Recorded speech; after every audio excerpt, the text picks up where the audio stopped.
తెలుగు జాతి అందరికి విజ్ఞప్తి చేస్తున్నా, తెలంగాణలో ఉండేవాళ్ళకు కూడా విజ్ఞప్తి చేస్తున్నా. నేను గోదావరి నీళ్లు బనకచెర్లకు తీసుకుపోతానని చెప్పాను. పోలవరం టు బనకచెర్ల. ఎక్కడ నీళ్లు ఇవి? సముద్రంలోకి పోయే నీళ్లు. సముద్రంలోకి పోయే నీళ్లు నేను తీసుకుపోతానంటే దాన్ని కొంతమంది ఒక పార్టీ రాజకీయం చేస్తే వాళ్ళు చేశారు కాబట్టి మేము చేయకపోతే వెనకబడిపోతామని ఇంకొకరు మాట్లాడే పరిస్థితికి వచ్చారు. ఇది మంచిది కాదు. నేను ఎప్పుడో ఒకటే చెప్తున్నాను, తెలుగుదేశం పార్టీ మొదటి నుంచి కూడా తెలుగు జాతి కోసం పెట్టిన పార్టీ. ఒక యుగ పురుషుడు ఎన్టీ రామారావు గారు పెట్టిన పార్టీ ఇది. ఆ రోజు ఈ రోజు తెలుగు జాతి కోసం పనిచేస్తున్నాం. నేను ఆ మాటే చెప్పాను. విభజన రోజును కూడా మీరు గుర్తుపెట్టుకోవాలి.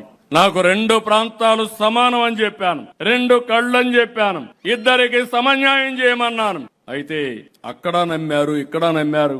అక్కడ మేము బీజేపీ పోటీ చేసి 20 సీట్లు గెలిపించారు, ఇక్కడ అధికారాన్ని ఇచ్చారు. అది నా జీవితంలో ఎప్పుడూ మరిచిపోలేనని చెప్పి మీ అందరికీ మరొక్కసారి విజ్ఞప్తి చేస్తున్నా.